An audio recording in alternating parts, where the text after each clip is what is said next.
I'm an innocent man, and I have always been an innocent man. If I was there and I partook in this, I would remember these things. And you do remember. Is in fact innocent because the oath that undermines the prosecution's case. You are under arrest now for murder. Meet Robert Springsteen, who spent 9 years in prison and was sentenced to death for crimes he allegedly did not commit in Austin, Texas. At 17, Springsteen and 3 friends were prime suspects in the murders of 4 teenage girls at a yogurt shop. Initially, one of the boys was found with a .22 caliber gun, the same type used in the killings. However, no link was found and they were released. 7 years later, a friend, under interrogation, implicated Springsteen, claiming the .22 caliber gun belonged to him. With the case gone cold, police decided to conduct a new investigation of the crime. But this is one of the most significant things that ever happened in your life. That's what I keep trying to explain to you. If I was there and I partook in this, I would remember these things. And you do remember these things. No, I don't.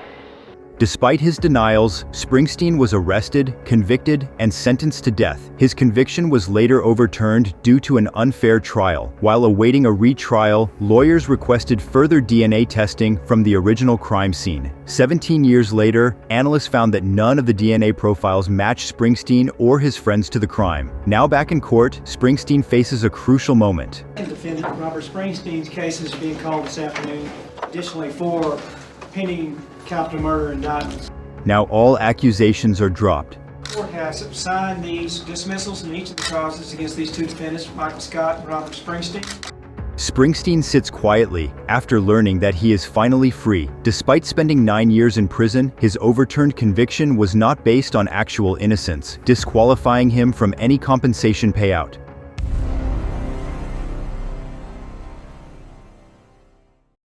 Meet John Bunn, who spent 27 years wrongfully convicted of murder when he was 14. I'm an innocent man, Your Honor, and I have always been an innocent man. Bunn was arrested by NYPD detective Louis Scarcella, spent 16 years behind bars and then 11 years on parole, continually fighting to prove his innocence. His conviction was eventually overturned due to Scarcella's misconduct and the lack of probable cause for his arrest.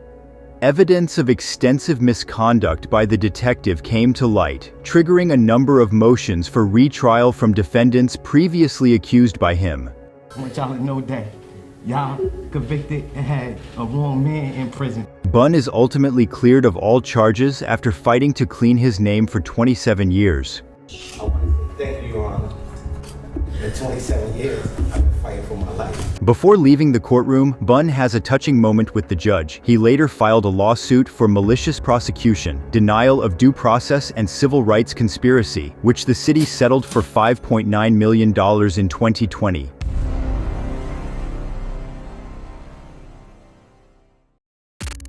Meet David Ranta, who spent 22 years behind bars for a murder he did not commit in Brooklyn, New York. His arrest was carried out by Detective Louis Scarcella, marking yet another wrongful conviction linked to the same detective. Ranta was placed in a police lineup organized by Scarcella and identified as the shooter. Decades later, a key witness revealed that Scarcella had provided a description of whom to pick in the lineup. No physical evidence linked Ranta to the killing, and much of the evidence presented to the jury was reportedly fabricated. Ranta was convicted and sentenced to 37.5 years to life in prison. After over 2 decades in prison, former witnesses admitted they were pressured into testifying against Ranta. One of the witnesses who identified Ranta in the lineup said the lead police detective told him to pick the guy with the big nose, so he picked Ranta because he had the biggest nose. Now this is the moment his conviction is thrown out. Mr. Ranta, to say that I'm sorry for what you have endured would be an understatement. But I say it to you anyway. The defendant's motion to vacate the judgment of conviction is granted.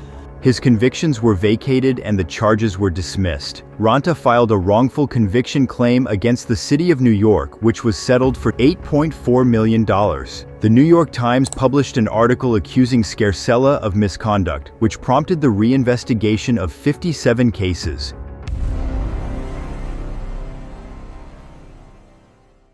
This is Kimberly Long, who was sentenced to life in prison for a murder she never committed in Riverside, California. When she arrived home, she discovered her boyfriend brutally murdered in their living room. Kimberly called 911 and the investigation began. She explained to the police that they had argued the previous night and left, insisting she didn't arrive home until after the murder. Despite her claims, Kimberly was soon convicted of second-degree murder and sent to prison. But 11 years later, forensic evidence showed that her boyfriend died long before she came home, and there was DNA of an unknown male at the crime scene. This led to her conviction being overturned. Is vacated and a new trial will be ordered. Long steps outside of prison for the first time. Prosecution quickly threw out all of the previous charges. Feel happy, elated, relieved, just a lot of emotions right now. Long filed a federal civil rights lawsuit against the Corona police and received $386,000 from the California Victim Compensation Fund. This is Luis Vargas, who was sentenced to 55 years to life for crimes he did not commit. At 29, living in Los Angeles, California, Vargas was charged with 3 sexual assaults based on similar descriptions. Although the victims were not 100% sure, they all identified the same person. About the time Vargas was arrested, 3 other sexual assaults had occurred in similar fashion, but police failed to disclose those crimes to the defense. Vargas was convicted on all counts and spent 16 years in prison until the California Innocence Project tested DNA from the remaining physical evidence and clothing of one victim. The results did not match Vargas, proving his innocence. Back innocent because the evidence will show that it undermines the prosecution's case. Vargas sat silently as he was exonerated of all crimes. He had one simple wish from his mother for when he would become a free man. Please buy me a big hamburger and we eat it together. Vargas filed a federal civil rights lawsuit against the city of Los Angeles and received $886,000 in state compensation. This is Susan Mellon, who was sentenced to life in prison based on false testimony. At 42, she was arrested in Los Angeles, California, at a McDonald's while taking her daughter to get a Happy Meal. Despite having a good alibi and 3 witnesses testifying in her defense, she was charged with the murder of her ex-boyfriend and sentenced to life in prison without parole. You are under arrest now for murder. The only evidence used to support Mellon's guilt was an informant's claim that Mellon had admitted to the murder. She spent 17 years in prison until it was discovered that the prosecution had withheld evidence showing that the prosecution's primary witness had testified falsely, and the informant was shown to be a compulsive liar. This is the point at which Mellon's lawsuit is ultimately dismissed. The judgment is vacated, the conviction is overturned, and as to Ms. Mellon, the case is dismissed. Mellon took her kid to McDonald's after being released, where she gave her the long-awaited Happy Meal. She went from crying one moment to jumping with excitement the next. Mellon received a $597,000 payout from the state of California, and the Los Angeles City Council allegedly agreed to give her $12 million.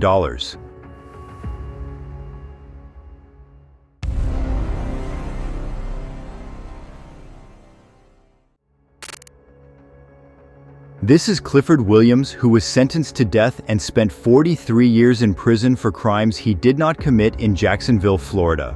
I just wanted to get out and it was gone and it wasn't nobody but... Williams, then 34, and his 18-year-old nephew Nathan Myers were charged with attempted and actual murder. The survivor victim named the uncle and nephew as the assailants and said she had then seen both of them on the street after she staggered outside. Both guys had strong alibis and multiple witnesses confirming their presence at a party when the shots were fired. Yet within hours, they were both charged and taken into custody. They were found guilty despite the lack of physical or DNA evidence connecting them to the crime. Myers was given a life sentence, while Williams was given the death penalty. The ballistic reports from the crime lab, which were the only piece of evidence connecting the guys to the crime, didn't match the original testimony, according to a new study conducted 43 years later. Now this is the moment Williams and Myers have been waiting for. Mr. Williams and Mr. Myers, the indictments have been dismissed against you. You are free to go. They hug each other and their team when they find out they are free. Williams and Myers each received $2 million in state compensation.